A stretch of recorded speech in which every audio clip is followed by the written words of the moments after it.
Nah, kemana arwah ini perginya? Ini pertanyaan. Kalau tadi mau berangkat ke Bali, jelas pesawatnya, jelas di Balinya berapa lama. Tapi mati, ini jiwa kemana perginya? Pernah gak mikir? Maka di Quran kenapa ada kata-kata begini?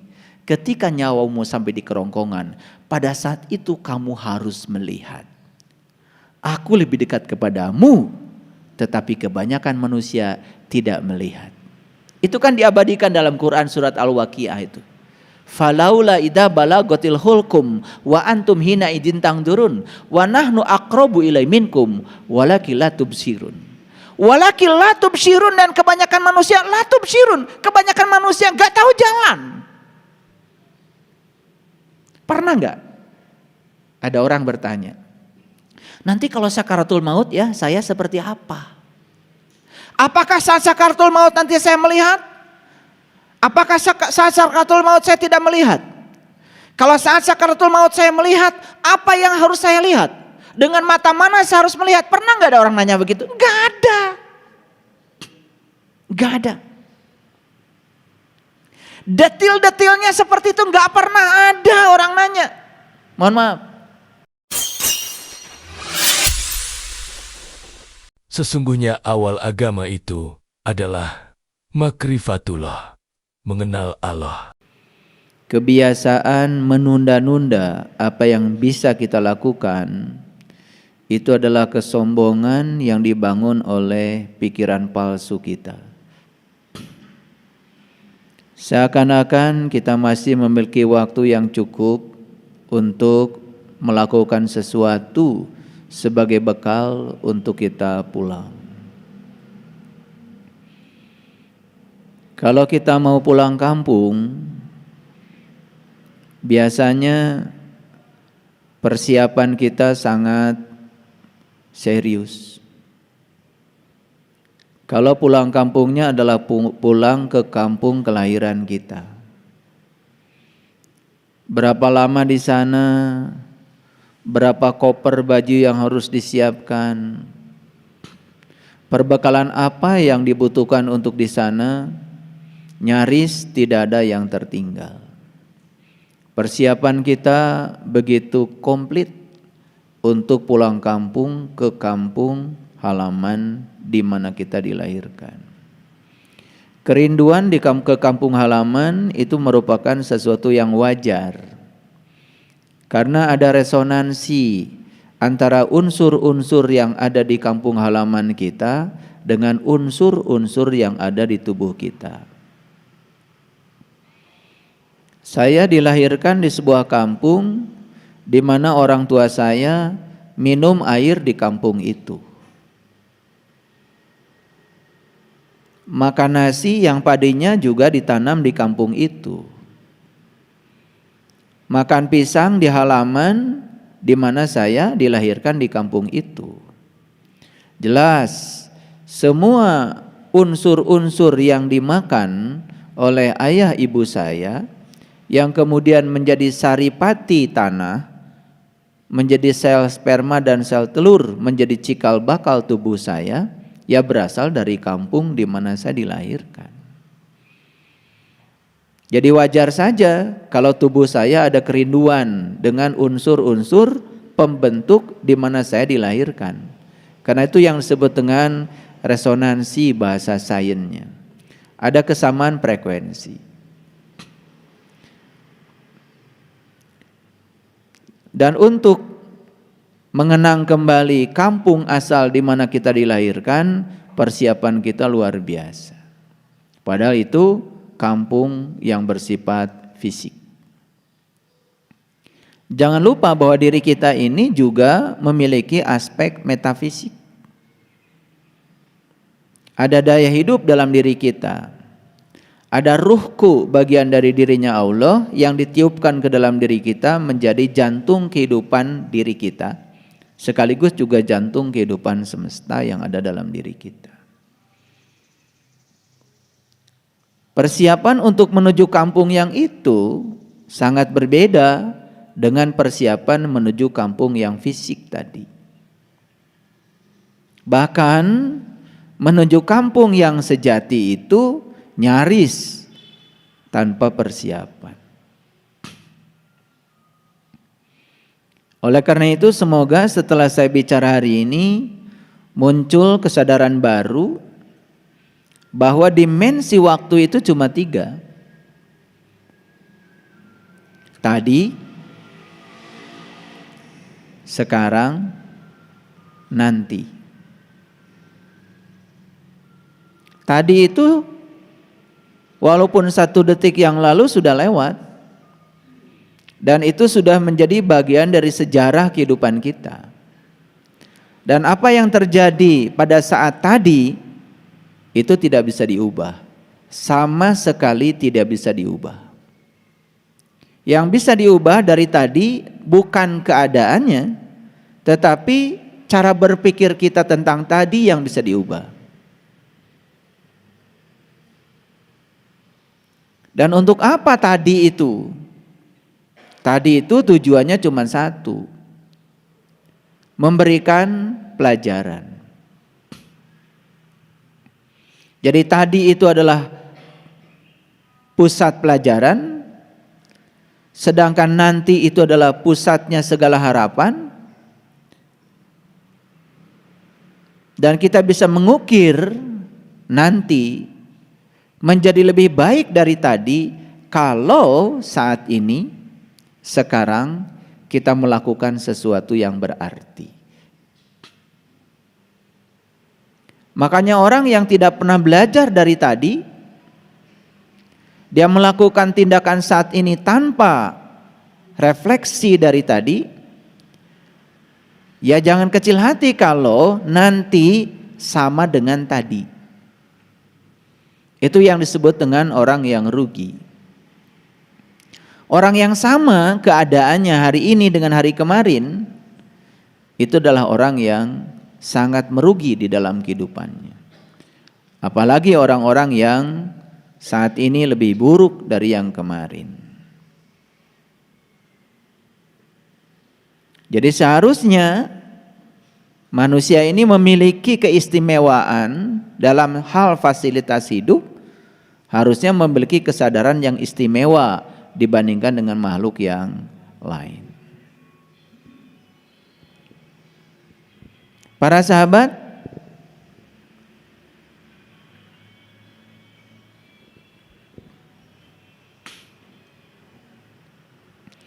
umur itu gak terasa ya.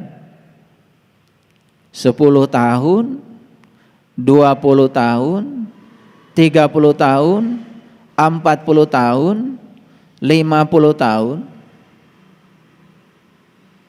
Tahu-tahu kita sudah menjadi generasi gogo.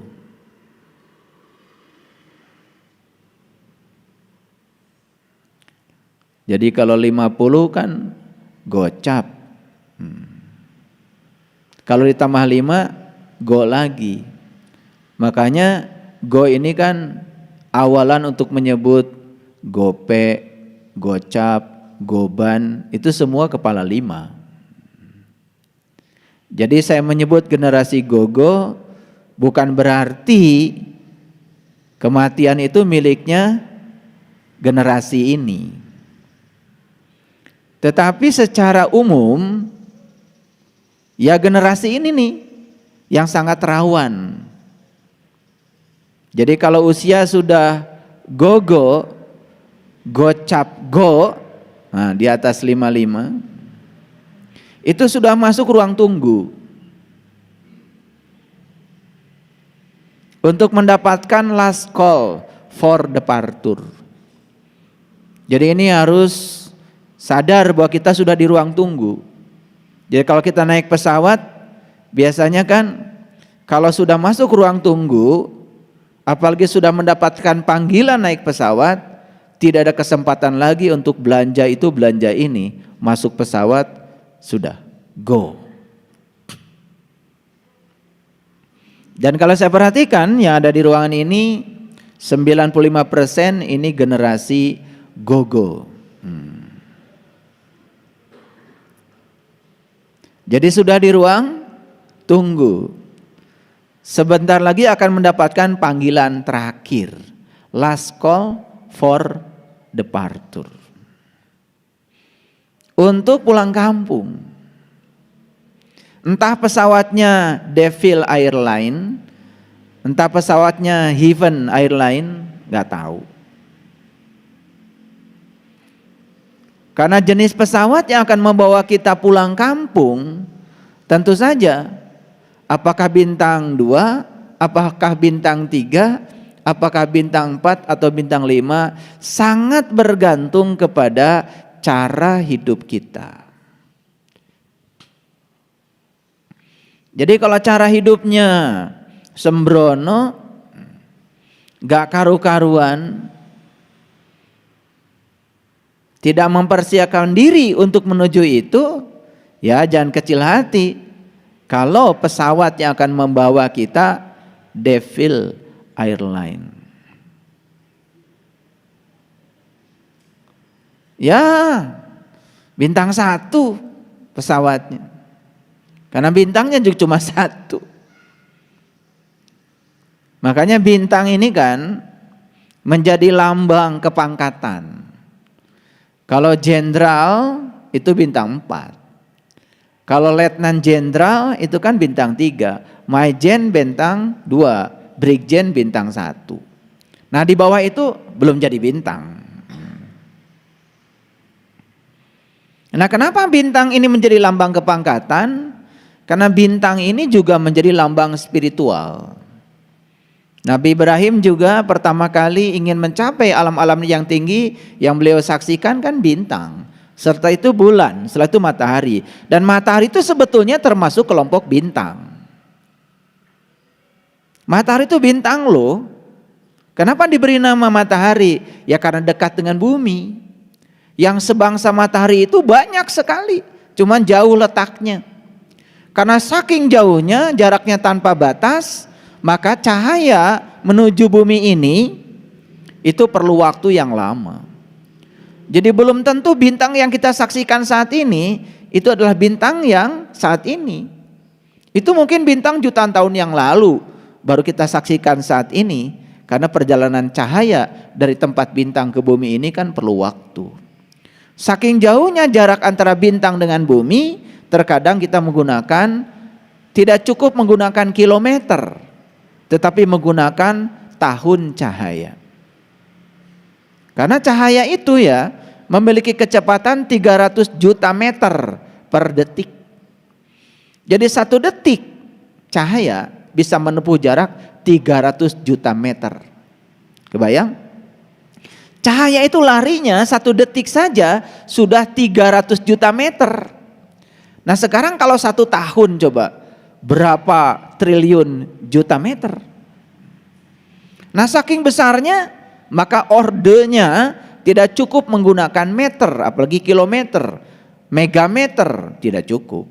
Maka menggunakan tahun cahaya, saking jauhnya.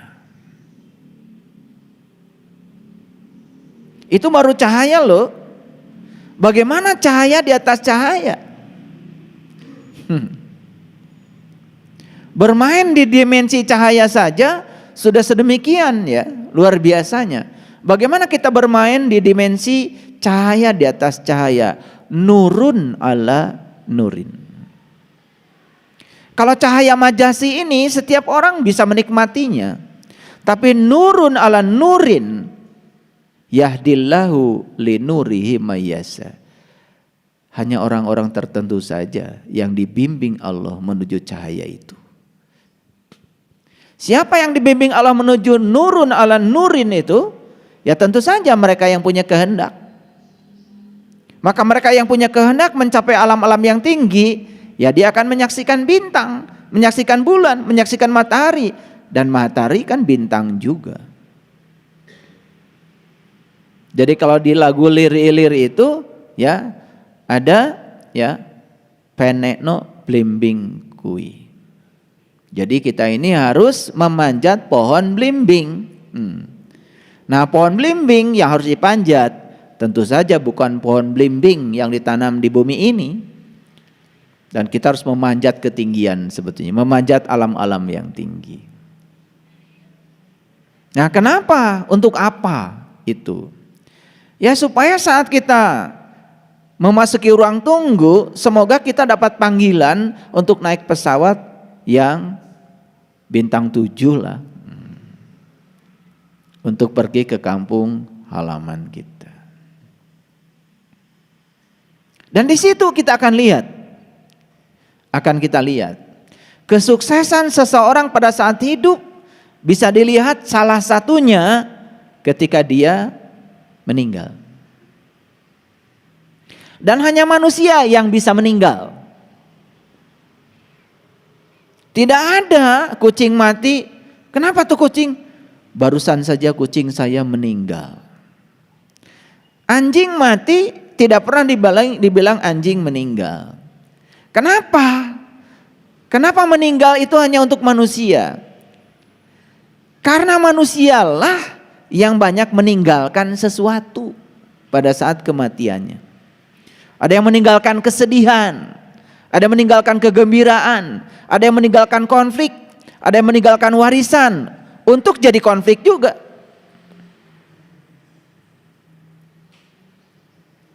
Semakin banyak yang ditinggalkan, dan yang ditinggalkan itu tidak pernah dirawat sama sekali, itu akan menjadi bara yang baru buat yang ditinggalkan. Makanya banyak ya, seseorang yang meninggalkan warisan, yang anaknya asalnya akur pada saat dia hidup, ketika dia meninggal, anaknya rebutan warisan, terjadi konflik yang hebat, persaudaraan tidak penting lagi, karena orientasinya adalah uang dan warisan. Apa yang terjadi? Sudah meninggalkan bara. Makanya hanya manusia yang bisa meninggal, karena manusia banyak meninggalkan sesuatu. Mending meninggalkan kegembiraan, ini meninggalkan kesedihan. Pertanyaan yang paling dasar bagi kita mau meninggalkan apa? Mau meninggalkan apa kita meninggal? Itu pertanyaan yang harus dijawab. Mau bikin sejarah apa di kehidupan ini? Hitler meninggal. Meninggalkan apa? Meninggalkan nama dalam sejarah. Harumkah namanya? Pahitkah namanya? Nabi Muhammad meninggal, tercatat dalam sejarah. Meninggalkan apa beliau? Meninggalkan kesan yang dalam bagi umat. Diulang-ulang kebaikannya di mana-mana, hampir tidak ada keburukannya. Bahkan yang belum menemui beliau di zamannya, hidup 1000 tahun setelah beliau meninggal, masih bisa mencintai beliau, padahal belum pernah ketemu. Bisa cinta kepada beliau padahal tidak sejaman dengan beliau. Wajar kalau cinta beliau sejaman dengan beliau. Itu cinta bisa ada ikatan yang luar biasa. Nah, pertanyaannya, kita mau meninggal seperti apa? Yang bisa meninggal cuma manusia. Mau meninggalkan apa? Kucing meninggal tidak meninggalkan harta, tidak meninggalkan apa. Rumah pun tidak ada. Makanya mereka yang meninggal selain manusia tidak menimbulkan konflik. Hanya manusia yang meninggal mewariskan konflik. Ada yang mewariskan utang juga. Menjadi beban bagi yang hidup. Silakan, pertanyaannya satu.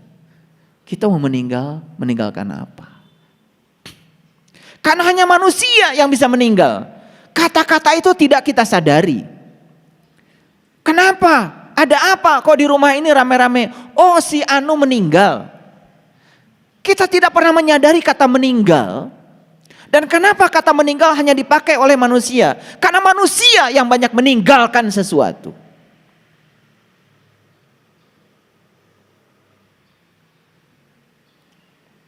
Ini penting untuk saya sampaikan. Hanya orang bodoh yang tidak membuat persiapan diri dari sekarang, bahkan hampir tidak memikirkannya, dan seakan-akan dia akan hidup kekal di sini, itu orang bodoh. Ribuan kematian yang dia saksikan tidak memberikan pelajaran apa-apa. Berkali-kali dia mengantarkan mayat ke kuburan seakan-akan yang meninggal orang lain. Saya, nanti. Apa yang dilakukan manusia seperti ini? Mengekalkan kehidupan.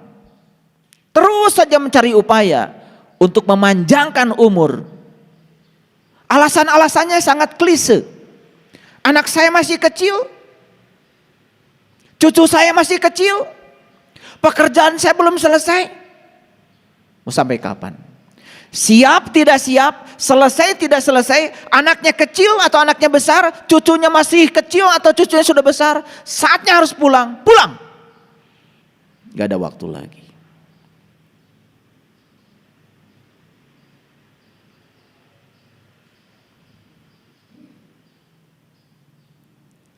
Coba perhatikan.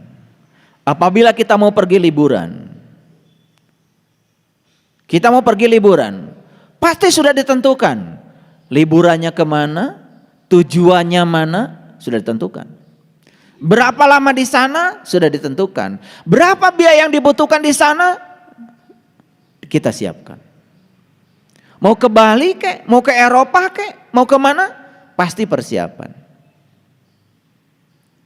Tapi ada nggak? Sekarang orang sibuk mempersiapkan untuk sebuah kepastian yang bernama kematian. Beda persiapannya. Untuk liburan apa saja dibawa, apapun dipersiapkan. Tapi untuk kematian jarang orang menyiapkannya. Bahkan terpedaya oleh calo-calo yang sering menawarkan sesuatu yang dia sendiri belum tahu.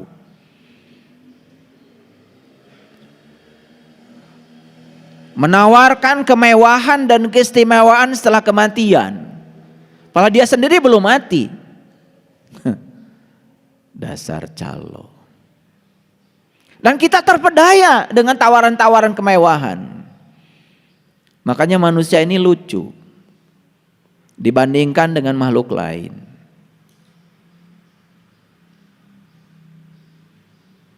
Pohon nangka di rumah saya setiap berbuah memberikan nangka.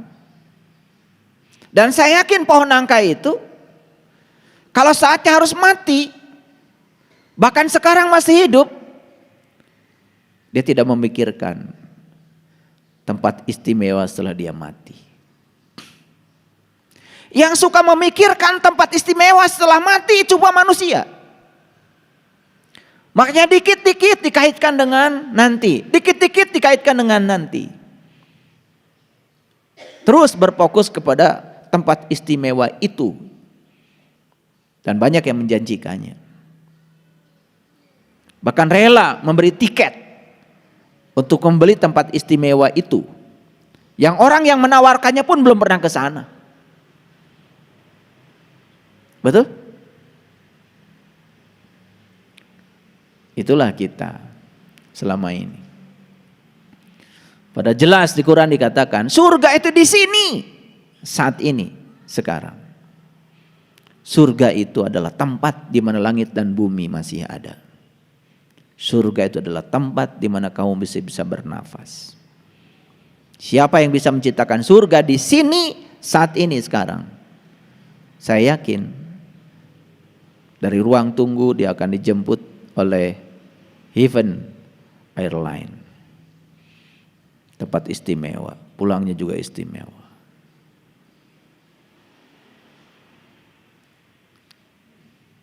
Pernahkah kita memikirkan, nanti kalau saya mati tempat yang dituju apa? Tempat yang ditujunya mana? Lalu apa bekal saya untuk di sana? Berapa lama saya di sana? Pernah nggak ada yang bertanya begitu? Pertanyaan itu hanya untuk liburan saja. Pertanyaan untuk itu hampir tidak ada. Hampir tidak ada.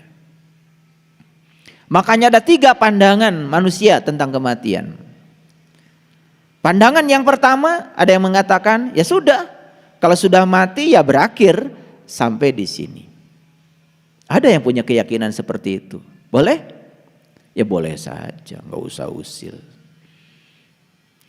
Ada yang punya keyakinan bahwa setelah mati memasuki masa tunggu dan kemudian lahir kembali.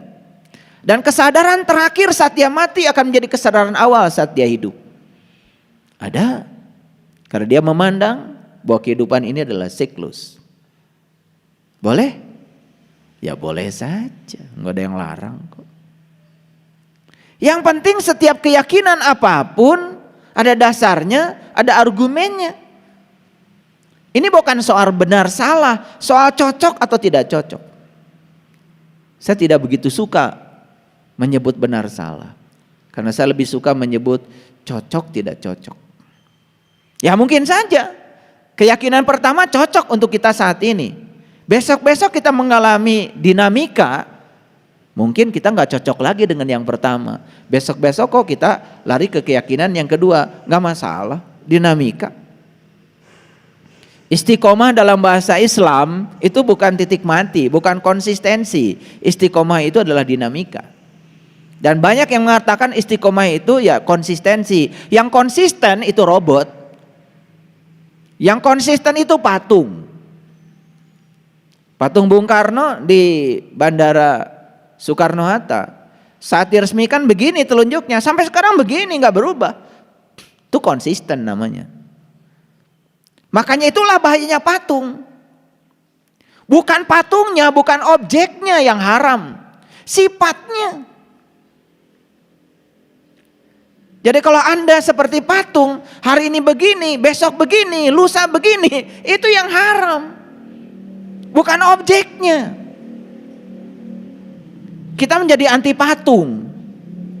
Tetapi kita memiliki sifat patung. Aneh. Itulah kebodohan. Gambar haram. Dikira yang haram tuh gambarnya. Gambarnya nggak punya dosa apa-apa. Yang haram itu adalah membuat gambaran-gambaran dari segala sesuatu yang kita tidak tahu. Membuat gambaran-gambaran tentang Tuhan. Kita juga nggak kenal Tuhan. Lalu Tuhan itu digambarkan sebagai suatu sosok. Setelah itu dikonsepsi Tuhan menurut pikiran kita. Kalau kita baik padanya, dia akan baik pada kita. Kalau kita tidak baik kepadanya, dia akan menyiksa kita, mengutuk kita. Itu konsepsi tentang Tuhan. Apakah itu Tuhan yang sebenarnya? Tapi karena konsepsi ini diulang-ulang terus menerus, maka kebohongan yang diulang-ulang terus menerus lama-kelamaan dianggap kebenaran. Itu yang berbahaya. Ada yang punya pandangan bahwa setelah mati kita akan melanjutkan kehidupan dengan tubuh baru yang kekal dan abadi. Ya boleh. Nah sekarang cocoknya yang mana? Ya silakan. Yang cocok untuk kesadaranmu saat ini yang mana? Silakan. Yang konyol itu kalau kita terjebak benar salah. Lebih konyol lagi ketika kita merasa paling benar dan semua keyakinan yang orang lain jalani salah. Itu yang saya sering sebut goblok. Ini nggak kasar. Karena go itu artinya pergi. Blok itu artinya hambatan. Setiap mau pergi ada hambatan. Itu namanya goblok. Bloknya dari mana? Dari pikiran kita sendiri. Lihat orang-orang yang semangat setelah dinasehati oleh saya. Di sini nyampe ke rumah melempem lagi. Itu namanya goblok. Go-nya cuma sesaat aja di sini, nyampe di rumah ketemu blok lagi. Wah, besok saya mau bisnis. Semangat luar biasa. Begitu ada hambatan sedikit saja, ada tantangan sedikit saja, sudah langsung mundur. Itu goblok. Ini bahasa Inggris loh, bukan bahasa Sunda.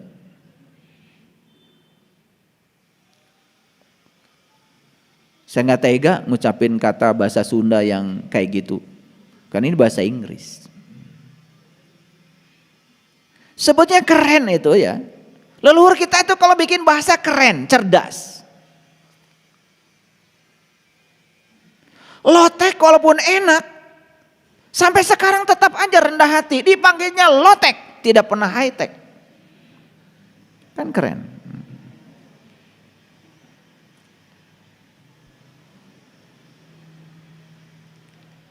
Kematian itu suatu kepastian. Tidak ada yang lebih pasti dari kematian. Sekali lagi, tidak ada yang lebih pasti dari kematian. Apa yang terjadi 1 detik setelah kematian? Yang jelas, yang pertama, nama kita langsung berganti. Begitu 1 detik setelah mati, saya nanti kalau mati nanti 1 detik setelah saya mati, gak ada yang tanya, di mana Pak Saiful? Gak ada. Almarhum di mana? Udah hilang Saiful Karim, udah diganti almarhum. Ketika para tamu ingin tahu tubuh saya di mana, tidak ada yang tanya, di mana Pak Saiful? Nggak ada. Jenazahnya di mana? Udah nggak direken. Nama yang diagung-agung sudah hilang saat itu. Apakah itu presiden, apakah itu menteri, apakah itu gubernur, apakah itu raja. Saat mati langsung ganti nama jadi almarhum. Tubuhnya disebut jenazah. Kenapa sebutannya berbeda? Jiwa-jiwa yang melekat di dalam diri kita saat hidup disebut jiwa, saat mati langsung ganti nama jadi arwah. Betul nggak? Sadar nggak kita itu? Sering kan mendengar ini? Coba pikirkan, kenapa nama diganti almarhum, almarhumah, kenapa diganti jenazah, kenapa jiwa itu diganti arwah? Coba. Gak ada mengeningkan cipta. Buat para jiwa, gak ada. Buat para arwah.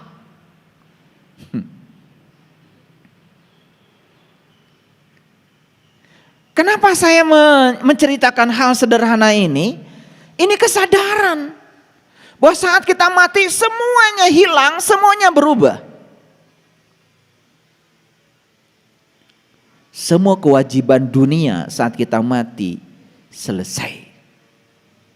Utang yang berjibun mati selesai. Diwariskan. Kontrak perjanjian selesai. Saya punya kontrak sekian miliar, sekian triliun, proyek saya luar biasa, mati selesai. Bahkan kontrak perkawinan pun selesai. Betul?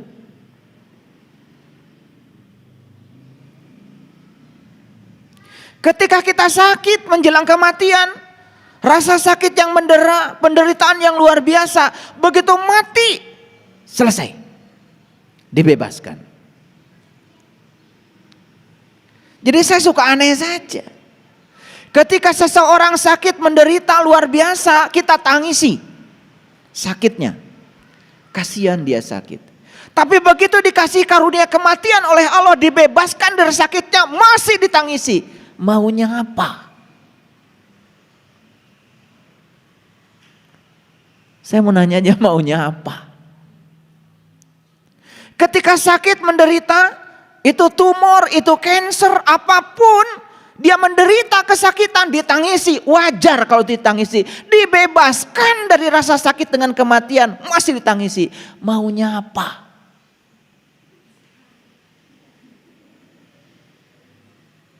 Sadar? Sadar apa tidak? Jadi maunya apa?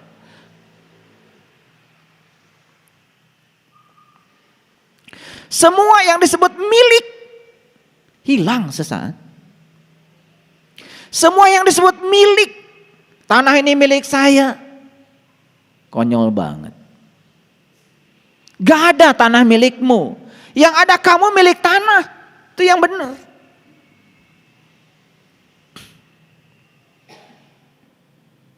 Kita sedang membebaskan tanah di Jelekong itu. Saya nggak mau ribut soal tanah. Mau dijual berapa? Bayar. Kita butuh. Walaupun kita sudah bayar itu tanah, bukan milik kita. Nggak bisa dipindahkan kok. Nggak bisa dibawa kok. Betul nggak? Sudah dibayar tetap aja di Jelekong. Jangan mentang-mentang karena uang kita seakan-akan itu berpindah tangan menjadi milik kita. Enggak ada. Semua yang di dunia ini hanya hak guna pakai. Walaupun ada sertifikat hak milik, itu bohong, itu kertas. Kita beli sawah 1 hektar, berapa lama sih itu milikmu? Sebatas kamu bernapas, berhenti napas, pindah tangan pada yang lain. Mana yang namanya milikmu? Apakah kata hak milik berubah ketika mati? Tidak. Itu cuma main-main basa-basi duniawi, ya memang begitu. Makanya jangan terlalu bingung dengan kertas, semuanya kertas kok. Yang lucu lagi, kita ini sering merasa kehilangan sesuatu yang jelas-jelas bukan milik kita. Itulah kadang-kadang kebohongan yang diulang-ulang dalam sholat kita. Inna sholati wa nusuki wa mahyaya wa mamati lillahi rabbil alamin la syarikalah wa bidzalika umirtu wa ana awwalul muslimin.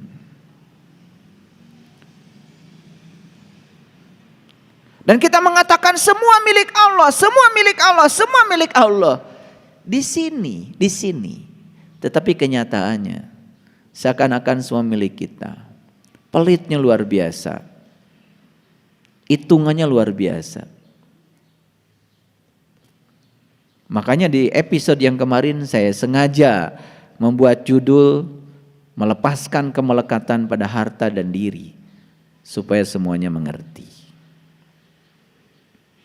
Jadi semua yang menjadi milik itu hilang pada saat napas berhenti.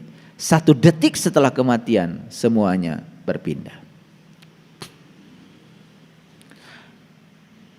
Dan kita tidak akan bisa masuk lagi ke tubuh ini. Tidak ada izin lagi untuk menggunakan jasmani ini.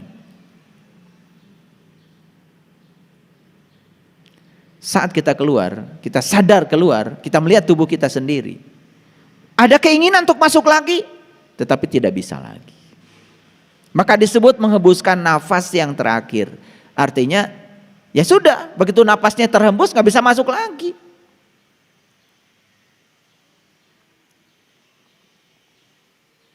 Dan saat itu kita kehilangan kontrol terhadap diri kita. Tangan tidak bisa dikontrol oleh kita lagi. Kaki gak bisa dikontrol oleh kita lagi. Tubuh ini tidak bisa dikontrol oleh kita lagi. Kita kehilangan kontrol sama sekali saat itu. Pertanyaan sekarang. Tubuh kita sekarang masih bisa dikontrol oleh kita. Digunakan apa? Mulutmu masih bisa dikontrol oleh kamu sekarang. Digunakan untuk apa? Matamu masih bisa dikontrol olehmu saat ini. Masih diberi kekuasaan untuk mengontrol semuanya. Dipakai apa? Telingamu masih dikontrol. Kita masih diberi kuasa untuk mengontrol semuanya. Pertanyaannya, kuasa yang Allah berikan kepada kita untuk mengontrol tubuh kita, dipakai apa? Apa ketika kalian pergi dari rumah ke sini tidak dalam kontrol?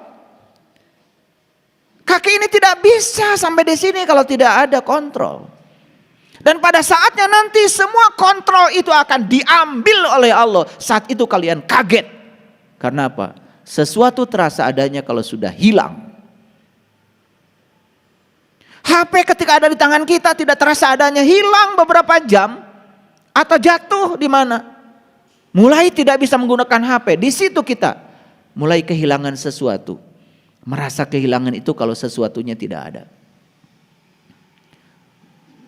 Kontrol yang Allah berikan kepada kita saat ini, kita bisa mengontrol semuanya. Mau meditasi? Yes. Mau sholat? Yes. Mau tidur? Yes. Mau makan? Yes. Ini kontrol yang diberikan Allah ke tangan kita, sehingga kita bisa memilah-milah makanan. Ini duri nggak boleh, ini daging boleh, ini lemak nggak boleh. Kontrol ini luar biasa. Tetapi banyak orang yang tidak sadar kalau kontrol ini luar biasa. Karena apa? Saking tidak sadarnya dengan kehidupan ini, diberi kontrol oleh Allah yang luar biasa ini, terasa seakan-akan tidak ada. Apalagi orang yang selalu berfokus kepada hari esok, berfokus kepada masa lalu dan lupa dengan hari ini, kehilangan the power of now saat ini. Apa yang terjadi? Kehilangan kesadaran. 1 detik setelah kita mati, tubuh kita hanya seonggok daging yang akan membusuk dimakan bakteri. Hanya seonggok daging yang akan menjadi santapan empuk bagi para bakteri itu. Betul? 1 detik setelah kematian kita pun kehilangan hak yang namanya kebebasan. Kebebasan untuk memilih, kebebasan untuk menentukan, hilang semuanya. Coba hadirin, sekarang kita sedang punya segalanya. Kontrol kita miliki, kebebasan untuk menentukan dan memilih kita miliki. Kita masih boleh keluar masuk di tubuh jasmani kita ini. Semua yang disebut milik kita masih boleh dinikmati. Nama kita masih sama seperti yang diberikan oleh orang tua kita kepada kita. Begitu besar dan luar biasa pemberian semesta kepada kita. Nikmat Allah yang mana lagi yang mau kau dustakan? Harusnya manusia menyadari bahwa sebetulnya hidup ini luar biasa. Luar biasa enggak? Sangat luar biasa. Saya akan tunjukkan luar biasanya sebentar lagi. Jadi saya tegaskan tadi, hanya manusia yang bisa meninggal. Kenapa? Karena manusia itu meninggalkan kesedihan, meninggalkan kenang-kenangan, meninggalkan warisan, meninggalkan nama dalam buku sejarah, meninggalkan Facebook, meninggalkan IG, meninggalkan YouTube. Kiai Haji Zainuddin MZ, suaranya masih lantang di YouTube. Dan beliau sudah pergi. Namanya masih dikenang sampai sekarang. Gaya khas ceramahnya masih dikenang oleh kita sekarang. Bahkan mungkin saja banyak yang masih tertarik dan tidak tahu kalau beliau sudah tidak ada di sini lagi. Beliau sudah menorehkan sebuah sejarah besar di dalam hidupnya. Nasihatnya terus mengalir. Itu pertanyaan saya. Apakah kita mau pergi dengan Devil Airline? Apakah kita mau pergi dengan Heaven Airline? Terserah kita. Semua pilihan ada pada diri kita. Karena sekarang kontrol ada pada diri kita. Kuasa untuk memilih ada pada diri kita. Kebebasan untuk menjadi apa ada pada diri kita. Yuk, mau tidur terus?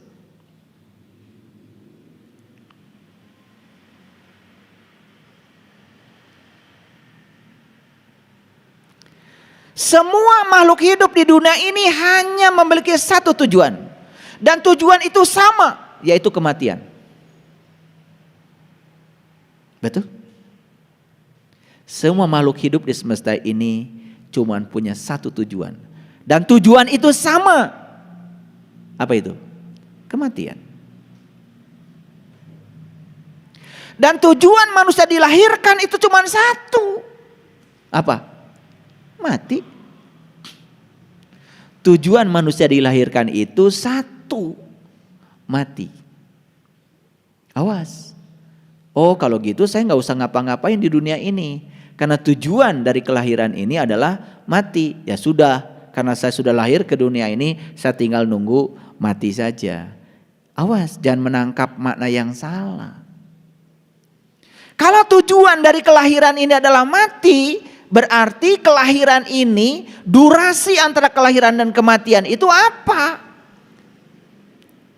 Kalau tujuan kelahiran itu adalah mati, berarti durasi antara kelahiran dan kematian itu apa?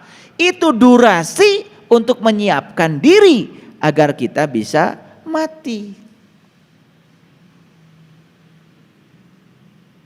Tentu saja mati dalam pengertian bisa kembali ke tempat asal kita. Nanti saya akan tunjukkan videonya nanti supaya semuanya mengerti. Nah, kebanyakan manusia sekarang ini sibuk memperpanjang masa hidup, bukan mempersiapkan diri untuk kematian. Betul nggak? Boleh nggak minum suplemen vitamin? Boleh. Boleh nggak olahraga? Ya boleh. Tetapi jangan terus memperpanjang masa hidup, tetapi tidak mengisi kehidupan. Ngerti maksud saya? Kan ada terus memperpanjang masa hidup. Olahraga yes, hidup sehat ya.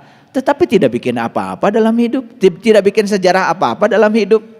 Hanya terus saja memupuk ego. Hanya terus mencari tanpa membagi. Hanya mengumpulkan tanpa melepaskan. Kan banyak yang kayak gitu. Itu namanya salah arah. Jadi antara kelahiran dan kematian ini ada jeda nih, ada durasi. Untuk apa durasi ini? Durasi ini adalah untuk menyiapkan diri agar saat mati bisa pulang. Karena tujuan Allah menghadirkan kita di semesta ini kan sebetulnya untuk menjadi kepanjangan tangannya, agar kita menjadi kepanjangan tangannya untuk menyampaikan cinta kasihnya. Makanya kita diwajibkan untuk selalu mengamalkan kalimat Bismillahirrahmanirrahim. Atas nama Allah yang Maha Pengasih dan Maha Penyayang. Jangan lupa, Anda datang ke dunia ini atas nama Allah, untuk menjadi kepanjangan tangan Allah. Kok Anda sibuk di dunia ini hanya menjadi kepanjangan tangan dari keinginan-keinginan Anda, dari ambisi Anda, dari hawa nafsu Anda, dari ketakutan Anda, rasa cemas Anda, bukan atas nama Allah.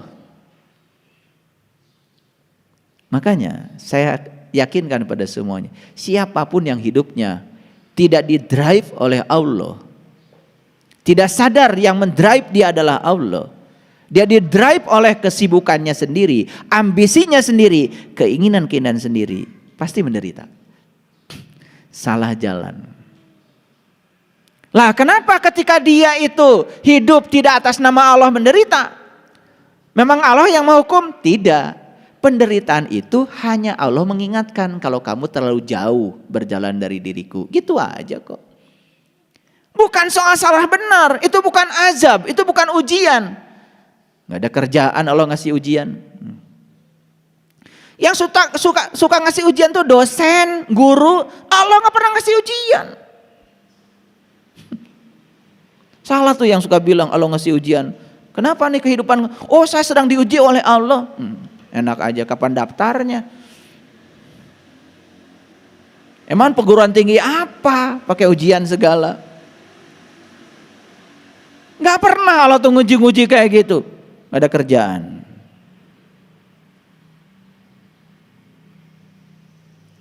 Jadi saat kita menderita itu bukan ujian. Semesta sedang mengingatkan kepada kita, kamu terlalu jauh nih dari jalanmu sendiri, kamu terlalu jauh dari jati dirimu sendiri. Ya udah itu. Jadi siapapun yang di dalam kehidupan ini menjalankan kehidupan bukan atas nama Allah, tidak atas nama Allah, atas nama pribadi, atas nama keinginan, atas nama ego, atas nama ambisi pribadi, ya jelas dia akan mengalami segala macam yang disebut dengan penderitaan. Bukan hukuman, bukan azab, bukan. Gimana Allah yang Maha Cinta ngasih azab? Gimana Allah yang Maha Cinta menghukum hambanya? Maaf ya, saya menggunakan kata-kata dalam Injil. Injil juga kitab suci. Maaf ya, yang agak alergi nggak apa-apa. Lupakan aja. Tapi ini saya sangat tertegun dengan kata-kata Injil. Begini dalam Injil, kamu saja yang jahat. Ketika anakmu minta roti, pasti tidak dikasih batu. Kamu aja yang jahat kata Allah, ketika anakmu minta roti pasti nggak dikasih batu.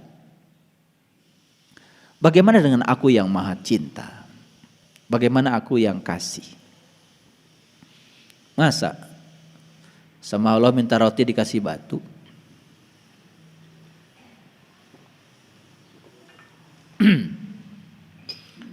Masa minta uang dikasih ular?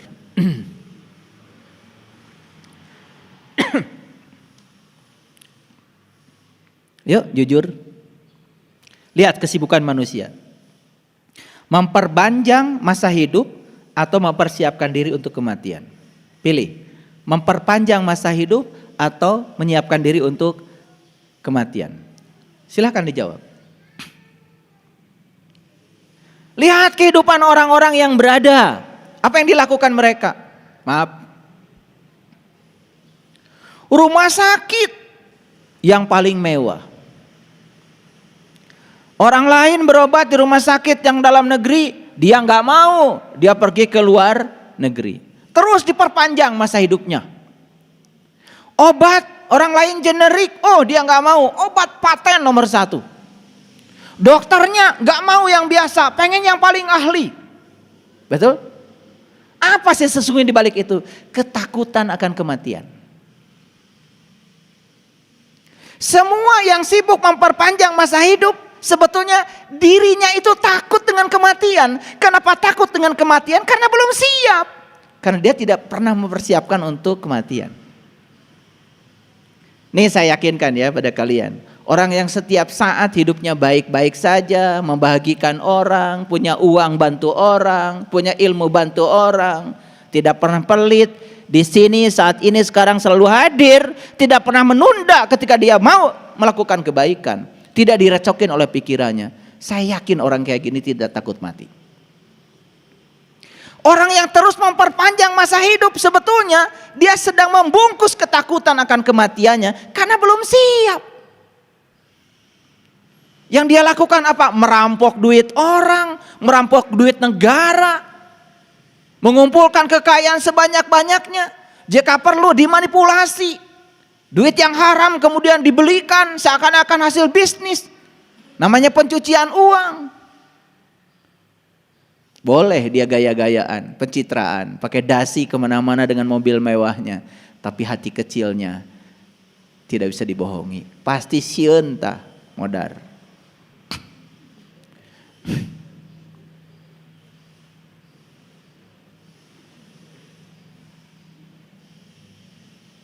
Paham?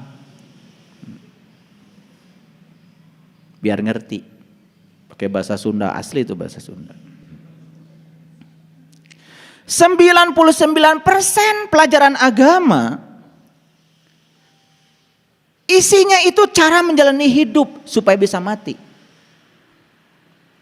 Bukan cara hidup di surga.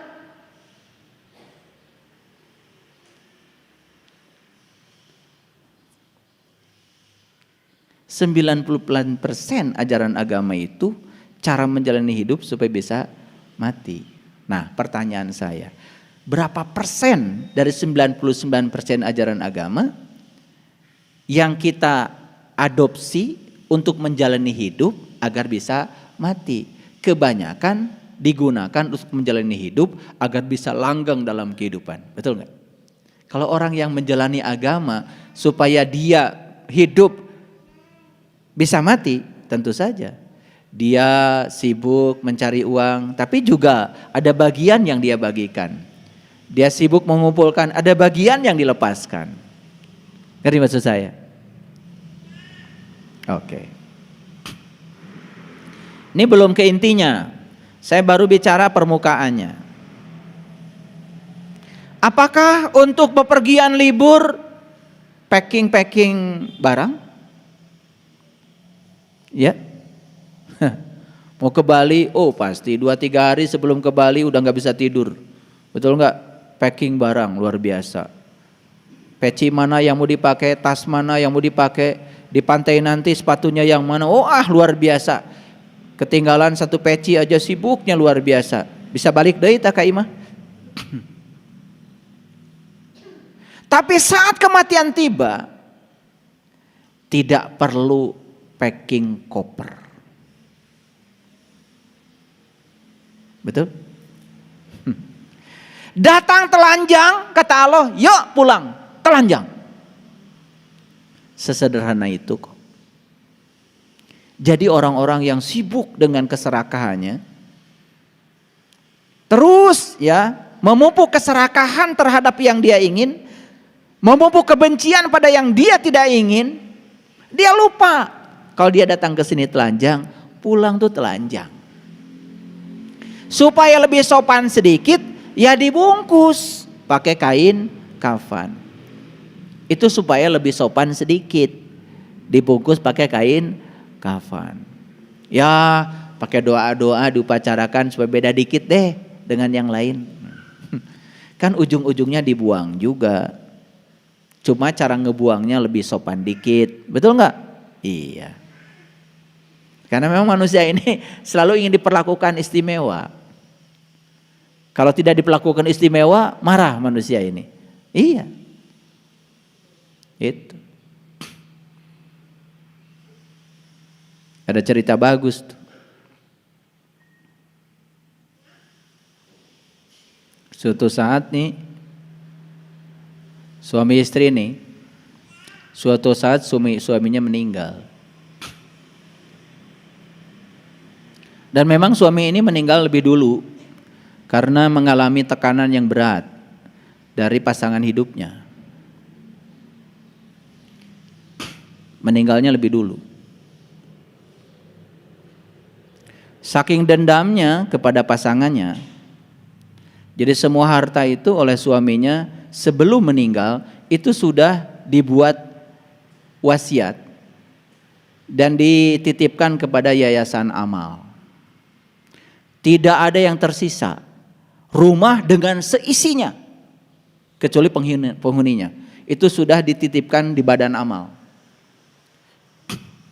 Dan saat suaminya meninggal dengan harta yang berlimpah, tentu saja istrinya sangat girang. Masih muda, cantik, harta banyak, dia pikir nanti akan dapat suami yang ganteng.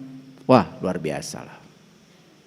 Lalu ketika suaminya meninggal, yang pertama dia kerjakan itu membuat tulisan di batu nisan.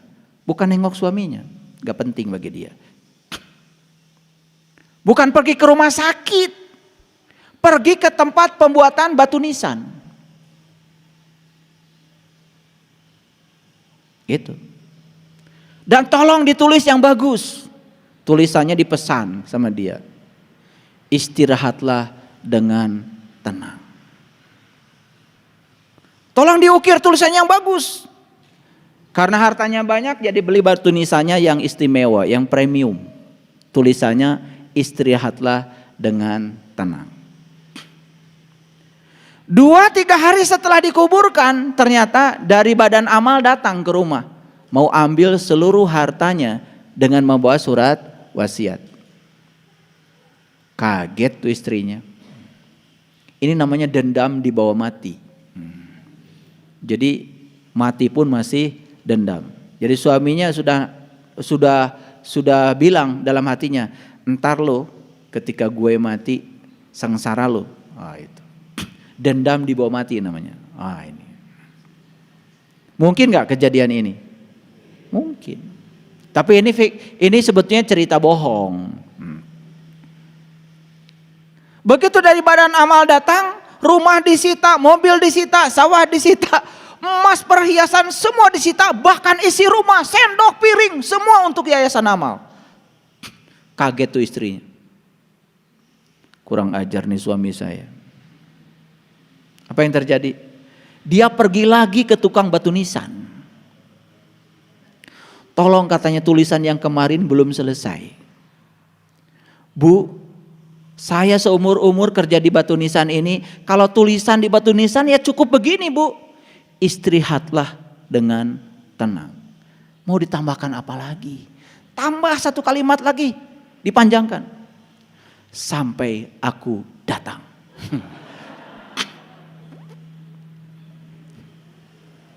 Ini dendam ya, dendam. Dalam kehidupan rumah tangga yang dibawa mati. Suaminya dendamnya luar biasa, istrinya pun dendamnya luar biasa. Jadi kalimat sempurnanya jadi istirahatlah dengan tenang sampai aku datang. Itu menjadi tulisan yang lengkap di batu nisan, aneh dan tidak pernah dilihat di tempat lain kecuali di ceramah saya. Jangan ditiru ya. Jangan ditiru ya. Jadi datang telanjang, pulang juga telanjang. Tidak perlu pamitan. Jarang orang mau mati pamitan. Pernah nggak ada orang mati pamitan? Jarang. Walaupun saya bisa baca data karma dan akan meninggal di usia berapa, itu nggak akan saya sampaikan. Tidak perlu dan tidak bisa pamitan pada siapapun. Entah tugasnya sudah selesai, entah tugasnya belum selesai, gak ada waktu pamitan. Gak ada. Pertanyaan besarnya sekarang, kemana jiwa pergi? Kemana jiwa pergi? Itu pertanyaan besarnya. Kemana arwah ini pergi? Karena kalau jiwa sudah keluar dari tubuh kan ganti nama juga. Namanya arwah. Nah, kemana arwah ini perginya? Ini pertanyaan. Kalau tadi mau berangkat ke Bali, jelas pesawatnya. Jelas di Balinya berapa lama. Tapi mati, ini jiwa kemana perginya? Pernah gak mikir? Maka di Quran kenapa ada kata-kata begini? Ketika nyawamu sampai di kerongkongan, pada saat itu kamu harus melihat. Aku lebih dekat kepadamu, tetapi kebanyakan manusia tidak melihat. Itu kan diabadikan dalam Quran surat Al-Waqiah itu. Falaula idza balagatil hulkum wa antum hina idin tangdurun wa nahnu aqrabu ilai minkum walakin la tubsirun. Walakin la tubsirun, dan kebanyakan manusia la tubsirun. Kebanyakan manusia enggak tahu jalan. Pernah enggak ada orang bertanya, nanti kalau sakaratul maut ya saya seperti apa? Apakah saat sakaratul maut nanti saya melihat? Apakah saat sakaratul maut saya tidak melihat? Kalau saat sakaratul maut saya melihat, apa yang harus saya lihat? Dengan mata mana saya harus melihat? Pernah enggak ada orang nanya begitu? Enggak ada. Enggak ada. Detil-detilnya seperti itu enggak pernah ada orang nanya. Mohon maaf. Saya waktu belajar spiritual, pertanyaan abadi yang ada dalam diri saya itu. Saya nanti kalau mati, apakah saya dalam keadaan melihat? Apa yang harus saya lihat? Dengan mata mana saya harus melihat? Karena itu alamat. Kalau mati dalam keadaan buta, kata Quran, waman kana fi hadhihi a'ma wa huwa fil akhirati a'ma wa adallu sabila. Barang siapa yang buta di dunia lebih buta lagi di akhirat. Gak lihat di dunia, gak lihat di dunia, di akhirat. Aneh kalau orang mengajarkan, katanya melihatnya nanti aja di akhirat.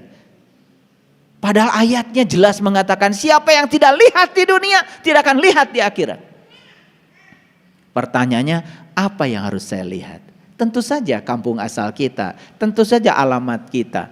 Alamat kita apa? Alamat kita adalah Allah. Karena kita asal dari Allah, kembali kepada Allah. Alamat kita adalah Allah. Yang kemudian sering disebut akhirat. Akhirat itu sebenarnya terminal terakhir. Terminal awal kita Allah, terminal akhir juga Allah. Jadi akhirat itu sebenarnya adalah Allah. Loh, kok digambarkannya jadi aneh-aneh? Padahal kata Nabi, jarak antara dunia dan akhirat itu hanya satu kerdipan mata. Nabi Muhammad yang bilang begitu ketika ditanya malaikat Jibril, ya Rasulullah, berapa jauh jarak antara dunia dan akhirat? Beliau mengatakan, satu kerdipan mata. Melihat, nutup, tidak melihat. Satu kerdipan mata, nyampe ke akhirat. Kalau tahu jalannya, tahu caranya, makanya harus belajar nganyang kapageto, mati sak jeroning urip. Situ ilmunya. Nah, jiwa ini istilahnya banyak. Saya menemukan dalam bahasa Sanskerta, jiwa itu jiva. Saya menemukan dalam bahasa Inggris soul. Saya menemukan dalam bahasa Jerman soul. Saya menemukan dalam bahasa Yunani psyche. Makanya psikologi. Nah, itu. Jadi aneh ya. Ada ilmu tentang jiwa. Ada dokter jiwa. Ada rumah sakit jiwa, padahal jiwa teka tingali. Gak apa-apa, gak usah usil. Ada dokter jiwa, ada rumah sakit jiwa, betul gak? Nu arasupka itu jiwa? Bukan, negara ring. Aneh kan, rumah sakit jiwa harusnya ngerawat jiwa. Jadi saya masuk ke rumah sakit jiwa, nah harerin kieu, harusnya jiwa mah teka deuleu.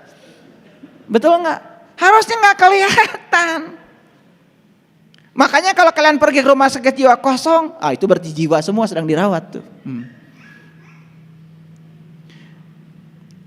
Makanya apa yang dirawat? Yang dirawat tubuh lagi. Betul nggak?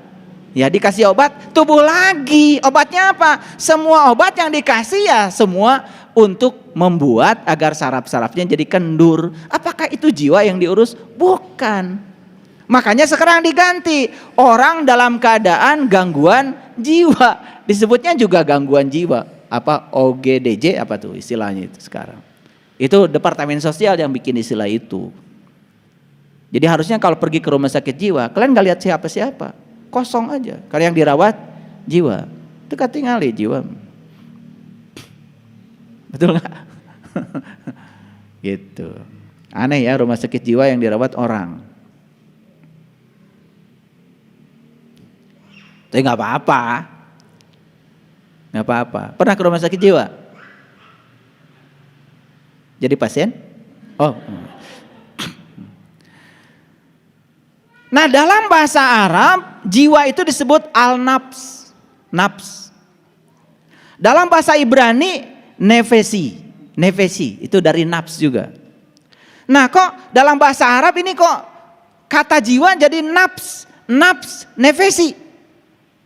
Ini dekat banget dengan bahasa Indonesia, nafas. Hebat ya, itu. Makanya sebetulnya ya, ada nafas itu sering dikaitkan dengan nafsu. Ada nafsu birahi, ada nafsu amarah dan lain-lain. Nafs. Nah, nafs itu sering disebut diri. Makanya di dalam Al-Qur'an dikatakan ya, laqad kafaral ladzina qalu innallaha salisu salasa. Itu Quran surat Al-Maidah ayat 73. Laqad kafaral ladzina qalu innallaha salisu salasa. Sungguh kafirlah orang-orang yang mengatakan bahwa Allah salah satu dari yang tiga. Makanya konsepsi tentang Tuhan ya dalam agama Islam leluhur kita menyebutnya tiga, Nurullah, Nur Muhammad, Nur Insan. Nah, Nurullah, Nur Muhammad, Nur Insan itu semuanya disebut ruh. Bagian dari ruh itulah Nur Insan, itu yang kemudian disebut dengan nafs, itu yang disebut dengan jiwa. Nah, dikaitkan dengan nafas, itu keren sekali ya, luar biasa, karena itu adalah daya hidup. Nah, sekarang pertanyaannya, kemana jiwa pada saat kita mati? Nah, jadi izinkan saya menyampaikan sebuah video ya, karena video ini sebetulnya sering saya tampilkan, tetapi saya tampilkan lagi supaya semuanya bisa menyadari. Baik ya, baik, perhatikan saya. Nah, pas saya mijitnya. Jadi yang kotak ini adalah tubuh jasmani. Yang warna biru itu adalah Nurullah. Ini sekedar animasi, pembelajaran. Yang warna ungu itu adalah Nur Muhammad. Nah, yang jiwa, yang Nur Insani itu adalah yang warna merah. Jadi Nurullah, Nur Muhammad, Nur Insan itu keseluruhan disebut ruh.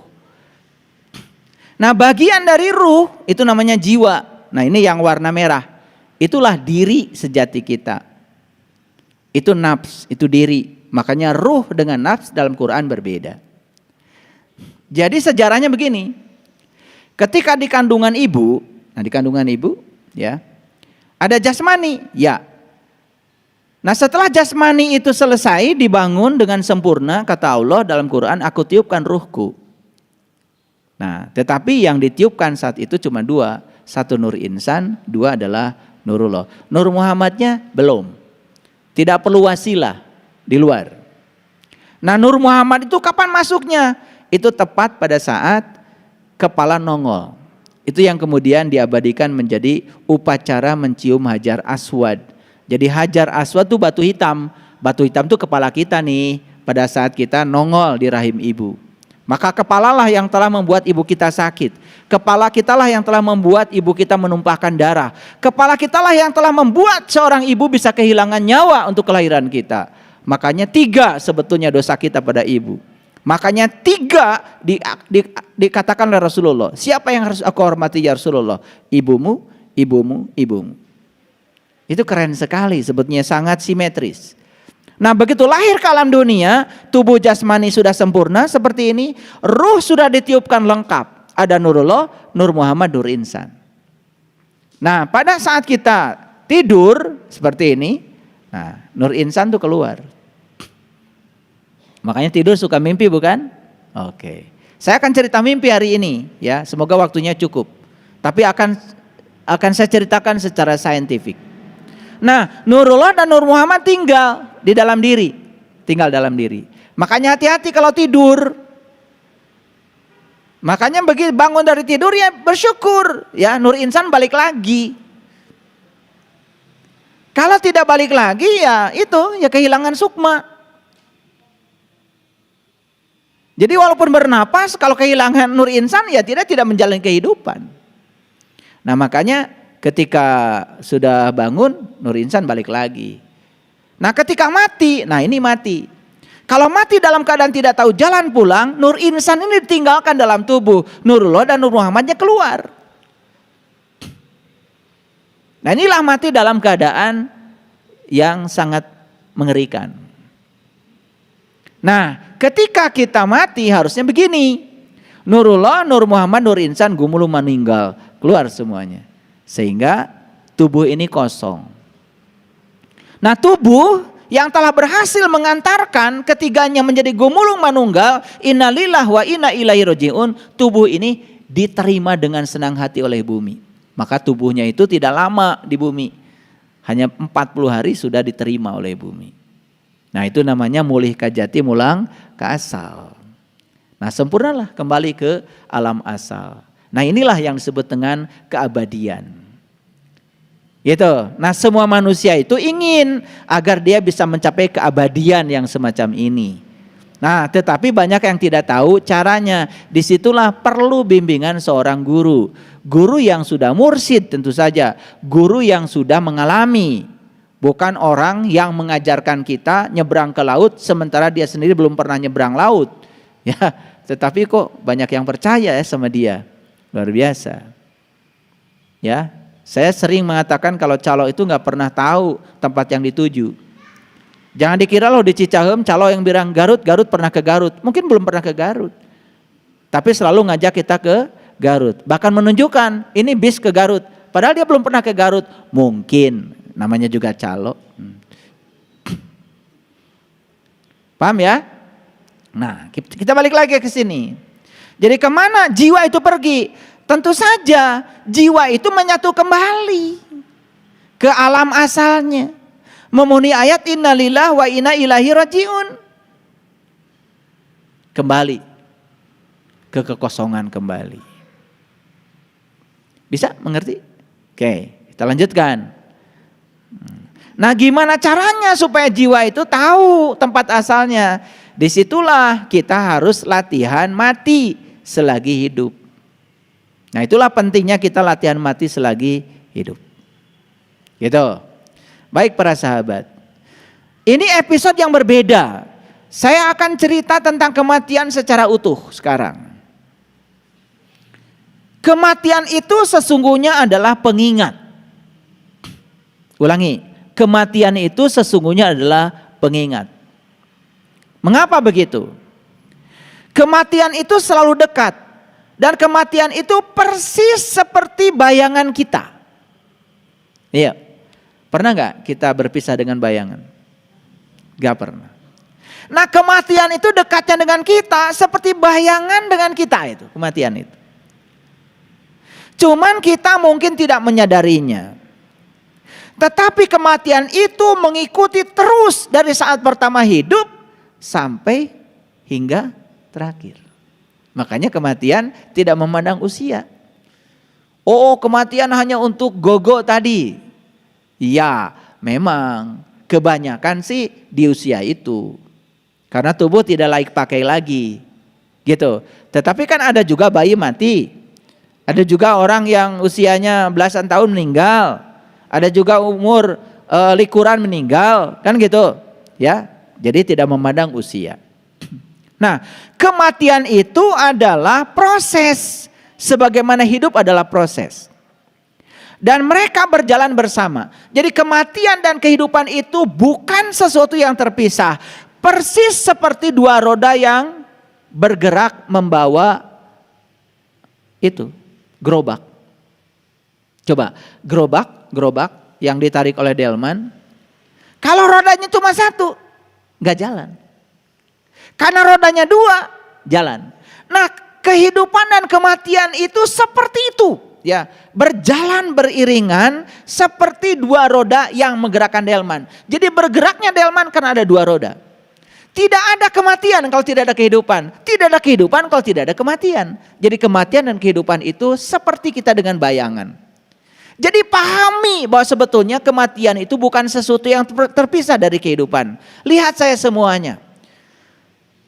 Sekarang saya sedang bernafas. Napas itu cuma dua, masuk dan keluar. Masuk dan keluar.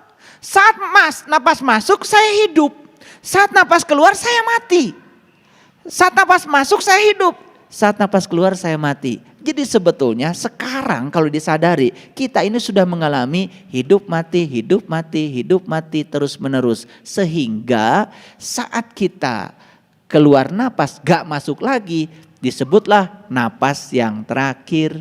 Makanya orang meninggal sering disebut telah menghembuskan napas yang terakhir. Artinya napas keluar gak balik lagi. Kemana napas ini? Bukankah ke sini? Kemana napas ini? Bukankah ke sini? Ke sini. Udah gitu aja. Mati cuma begitu kok. Napas ke sini gak balik lagi. Kemana napas? Ya ke sini. Gitu aja. Pikirkan. Disitulah kita harus tahu dan sadar. Orang yang mengatakan Allah itu sebagai sosok yang ada di langit gak masuk akal. Bagaimana belum bisa menjangkau? Tuh di sudut sana. Di sudut. Ada nyamuk sedang bertelur. Tidak mungkin dia bisa bertelur tanpa kehadirannya. Kalau beliau sosok bagaimana bisa menjangkau semuanya? Maka beliau bukan sosok. Beliau adalah ini. Tidak ada satu peristiwa pun yang tidak ada kehadirannya.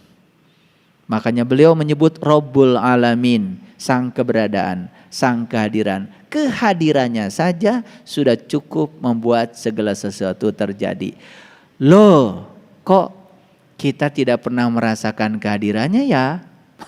Ada yang salah tuh belajar agama. Jadi kematian itu proses, hidup juga proses.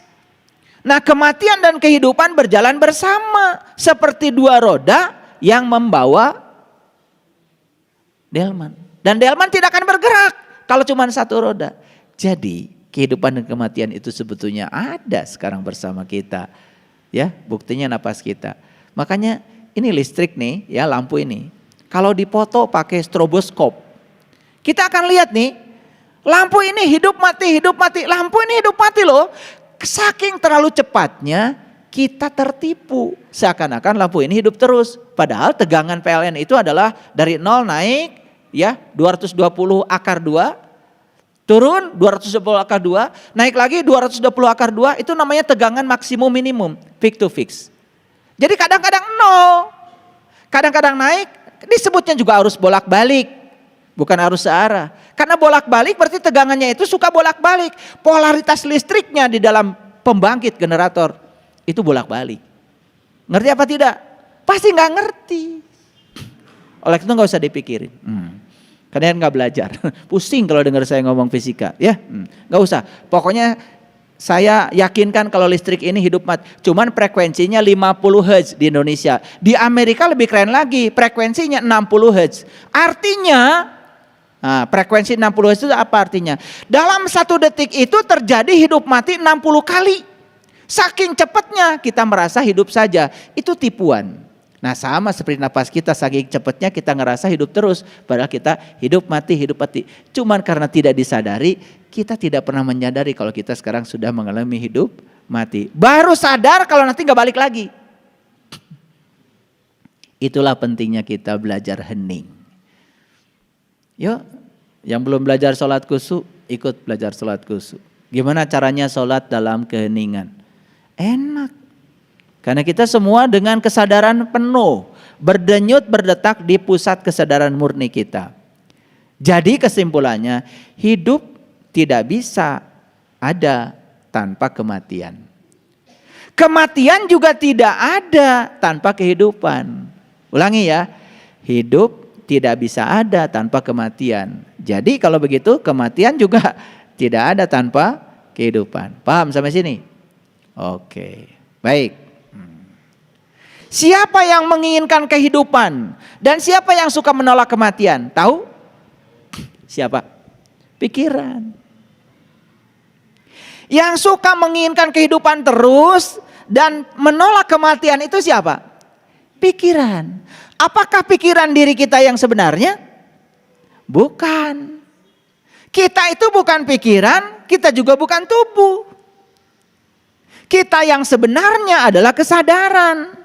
Makanya orang yang hidupnya dikendalikan oleh pikirannya, tidak pernah dikendalikan oleh kesadarannya, maka yang terjadi dia didominasi pikiran. Nah pikiran itu pengennya hidup seumur-umur, gak mau mati.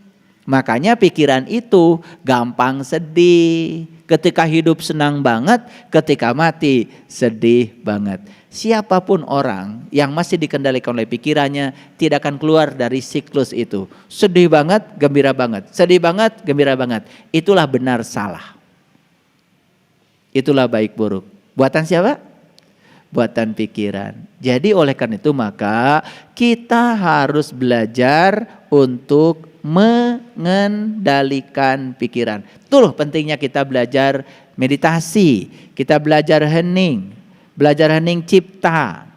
Sesekali kita belajar memberikan waktu pada pikiran untuk istirahat. Sampai di sini mengerti? Ya. Jadi siapa yang menginginkan kehidupan terus menerus? Pikiran. Siapa yang suka menolak kematian? Pikiran.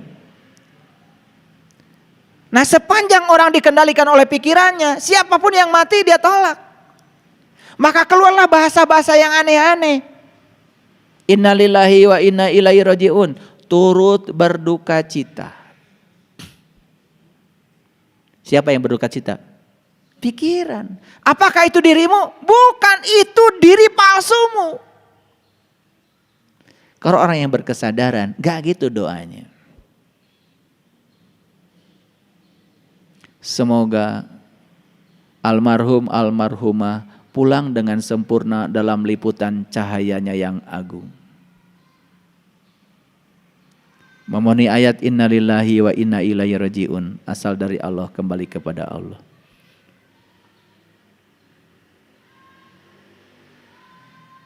Jadi orang yang cerdas itu cara berdoanya juga beda.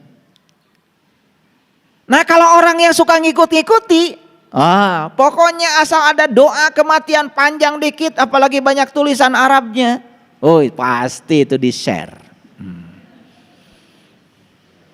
Saya udah tahu sifat kalian. Panjang, ada Arabnya, pasti di-share. Padahal nggak ngerti. Betul apa tidak? Iya. Ngaku aja, nggak apa-apa. Nah, ketika seseorang itu menolak kematian, berarti dia sedang bertentangan dengan hukum alam.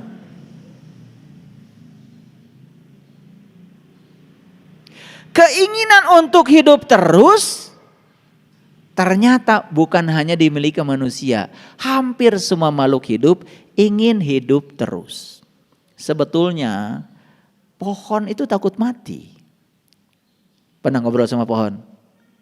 Takut mati. Makanya pohon itu suka ngomong, tolong dong saya disiram. Suka dengar gak pohon ngomong begitu? Suka dengar gak pohon ngomong begitu? Enggak. Budek berarti. Pohon itu suka ngomong, tapi bahasanya pakai bahasa pohon. Ngerti bahasa pohon? Ngerti bahasa pohon? Pohon itu pakai bahasa universal, pakai bahasa rasa, nggak pakai kata-kata, nggak punya mulut kok. Jadi kita ini selama ini hanya mengatakan, oh yang bisa bercakap-cakap dengan seluruh binatang hanya Nabi Sulaiman. Yang bisa bercakap-cakap dengan pohon hanya Nabi Sulaiman. Sebetulnya kita itu bisa bercakap-cakap dengan seluruh makhluk di semesta ini. Cuman kitanya budak. Mereka itu sebetulnya ngomong dengan bahasa mereka sendiri. Cuman kita nggak ngerti. Itu yang namanya bunga di rumah itu ngomong kok. Tolong dong saya disiram. Ketika ada daun-daun kering dia bilang tolong dong saya dirawat. Jangan cuma jenggotmu aja yang dikerok, tolong dong daun-daun kering di sekitar saya dirawat. Itu kalau pohon dirawat, daun keringnya diambil, yang kuning-kuningnya diambil. Seneng banget itu pohon itu. Besok berbunga. Gitu gak kalian dengan pohon? Ya habis boro-boro nyiram, boro-boro lihat daun kuning, gak pedulilah. Iya, upil di mata aja gak pernah dibersihin. Makanya saya yakin itu. Ngurus tubuh aja gak rajin, boro-boro ngurus pohon. Itu sudah hukum alam itu. Ya, jadi kalau orang di rumahnya pohon mati, ya udah lihat aja dari penampilannya. Ya, kalau jalannya jadi seret, pasti pohon mati. Bawa sendal aja berat. Ya, makanya hati-hati kalau jalan diseret itu. Itu banyak beban hidup itu. Iya sendal aja berat bagi dia, coba diseret-seret, betul nggak? Iya. Apalagi berhadapan dengan masalah besar, jalan aja diseret. Jadi saya bisa tebak itu. Ini cuci wajah aja nggak bersih, ya udah jelas lah boro-boro ngurus pohon. Jadi kalau di rumahnya pohonnya mati, nggak cantik, wajar. Ya, jangan sakit hati. Jadi siapa yang menolak kematian berarti dia bertentangan dengan hukum alam. Ternyata semua makhluk di semesta ini pada dasarnya semua ingin hidup lama. Termasuk pohon. Tetapi kalau pohon pengen hidup lama, pohon bisa dimaafkan. Karena pohon tidak punya kesadaran. Tapi kalau manusia itu pengen hidup lama, tidak siap mati, selalu ingin melanggengkan kehidupan, kayak pohon. Ini akibat tidak punya kesadaran. Nah, disinilah lagi-lagi ya.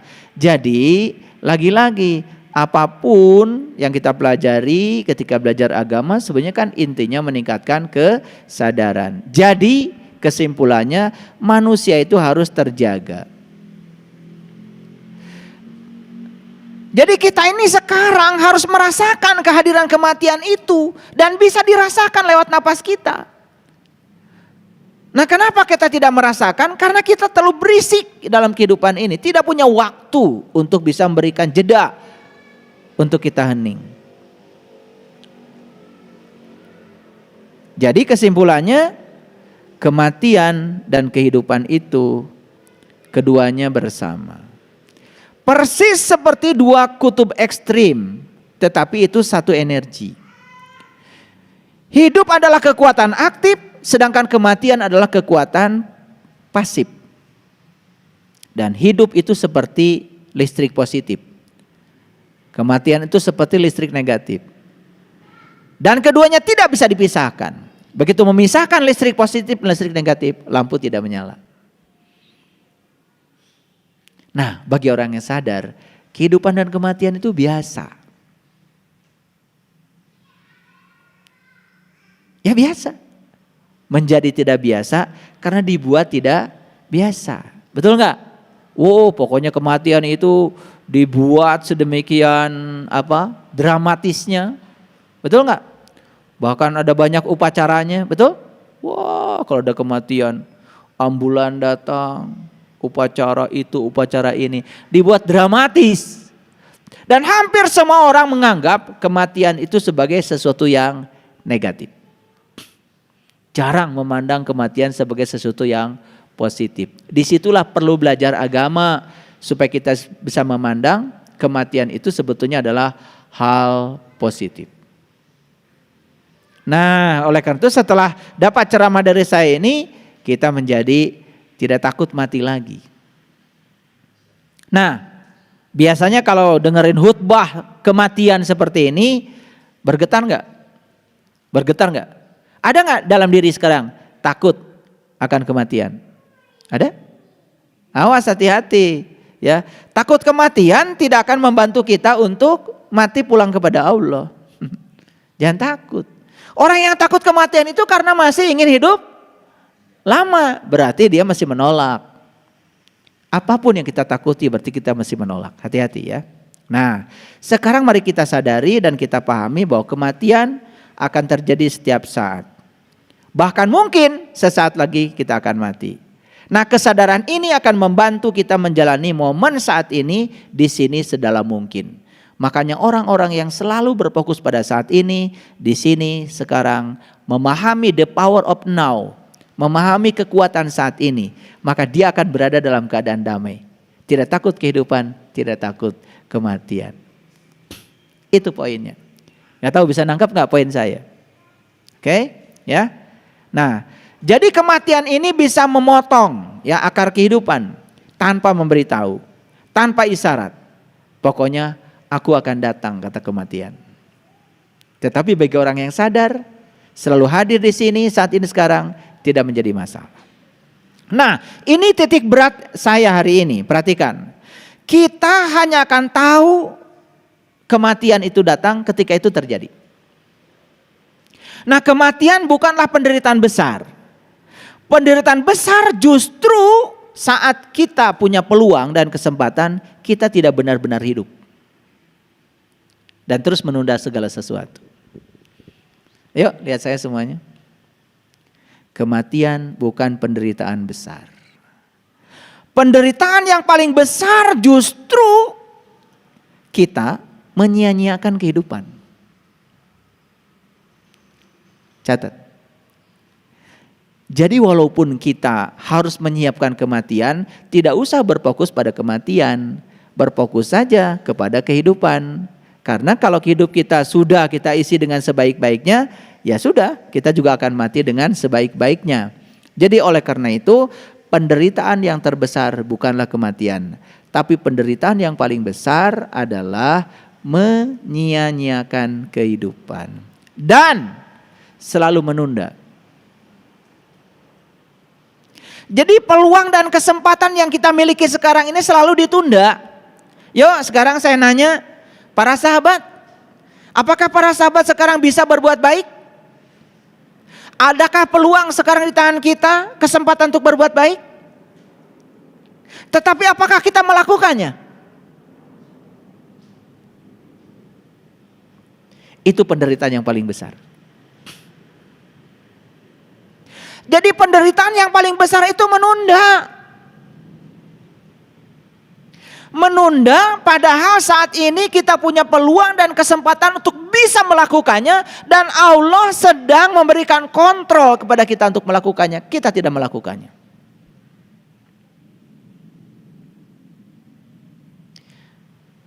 Sekarang mengerti penderitaan paling besar apa?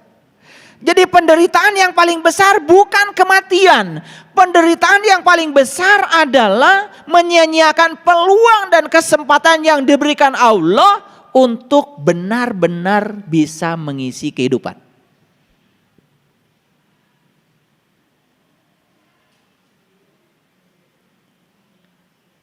Ayo, betul nggak kita sering menunda? Mau ngasih kepada orang saja, biasanya nunggu kapan? Besok. Besok dilakukan? Besok lagi. Besoknya dilakukan? Besok lagi. Terus saja besok. Inilah penderitaan terbesar. Menunda Padahal hari ini, saat ini kita punya peluang dan kesempatan untuk bisa melakukannya. Memang ya, tidak mudah ya mengajak orang berbuat baik itu. Saya merasakan ya, ketika saya membuat sebuah program untuk melakukan kebaikan, yuk mumpung kita masih punya peluang, yuk mumpung masih punya kesempatan. Ternyata watak setiap orang itu kelihatan di situ. Watak setiap orang itu kelihatan ketika diajak berbuat kebaikan. Banyak sekali alasan untuk tidak melakukan. Mencari kata-kata yang indah untuk tidak melakukan. Bahkan mencari pembenaran untuk mensahkan kalau tidak melakukan benar. Itu umumnya manusia. Bahkan yang sudah belajar kesadaran, yang sudah belajar spiritual pun, maaf. Kalau sudah diajak untuk ini, kadang-kadang luar biasa. Kesadaran dikalahkan oleh pikiran. Padahal pikiranlah tadi yang menolak kematian. Pikiran yang ingin melanggengkan kehidupan. Tapi pikiran juga yang menghambat untuk melakukan sesuatu untuk bekal pada kematian. Inilah para sahabat, pentingnya kita menaklukkan pikiran kita. Yuwaswisu fi sudur, yang suka berbisik pada kesadaran kita adalah pikiran kita. Dan kata-kata yang sering terlontar pada diri kita, terutama di batin kita, apa? Udahlah, besok aja. Betul? Itulah penderitaan yang paling besar. Jadi hidup ini adalah kesempatan. Kalau begitu kematian apa? Kematian itu ujungnya. Tetapi walaupun kematian ujungnya, kematian itu tidak disebut sebagai akhir kehidupan. Tapi kematian adalah puncaknya kehidupan.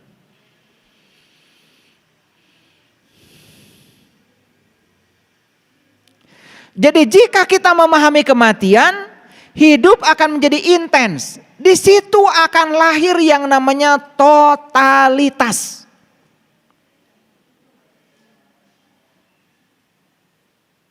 Jadi rasa takut tidak akan pernah membantu sama sekali.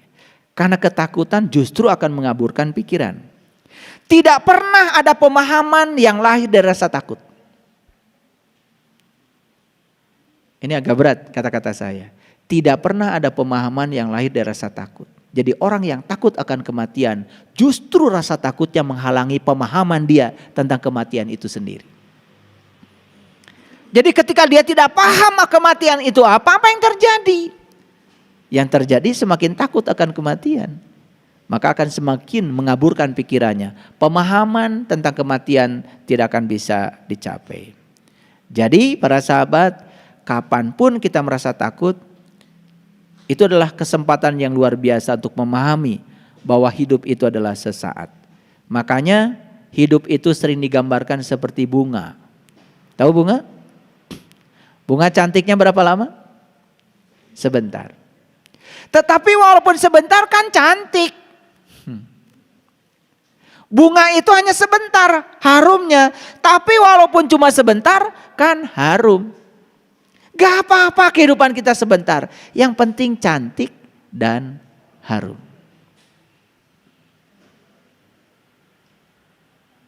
Ulangi lagi. 70 tahun sebentar apa lama? Sebentar. 80 tahun? Sebentar. Gak apa-apa sebentar juga kita hidup. Yang paling penting cantik, menawan, dan harum. Seperti bunga. Ya? Jangan seperti kedondong. Halus luarnya, jelimet dalamnya. Kadang-kadang ada orang yang pura-pura halus di luar padahal dalamnya jelimet banget. Makanya kedondong gak pernah dipakai untuk sesajen.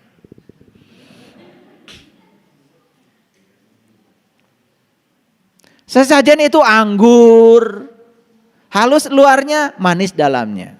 Apel, Halus luarnya, manis dalamnya. Pisang. Coba perhatikan sesajen yang diajarkan leluhur kita itu. Keren sebetulnya. Gak pernah kedondong jadi bahan sesajen. Lihat pergi ke Bali. Gak pernah lihat kedondong jadi bahan sesajen. Sesajen kalau gak bunga pasti buah. Buah yang dipilih adalah halus luarnya, manis dalamnya. Paling banter sesajen itu serikaya. Serikaya masih masuk buah sesajen. Kenapa? Walaupun keras kulitnya, tapi serikaya lembut dalamnya. Ini udah keras luarnya, keras dalamnya. Dondong aja. Lembut luarnya, jelimet dalamnya, gak masuk. Ini yang keras luarnya, pahit dalamnya. Wah itu, gak masuk sesajen. Makanya orang-orang maaf, sudah penampilannya seronok, gak terlalu ganteng. Saya gak bilang jelek ya. Gak terlalu cantik. Saya gak bilang jelek ya. Luarnya model gitu, dalamnya jelimet, pahit. Orang yang model kayak gini dipakai tumbal aja nggak mau setan itu. Tapi orang yang model gini itu cuman kepake kalau ada hajatan. Bagian jaga makanan. Aman itu. Cuma segitu aja kepakainya. Di luar itu nggak kepake lagi. Dipakai tumbal aja. Setan gak demen. Sok atuh. Sudah kurang ganteng. Kurang cantik. Dalamnya juga rusak. Jiwanya kotor, pikirannya amburadul. Duh. Dipakai tumbal aja setan gak mau. Shadaqallahul adzim, barakallahu li wa lakum.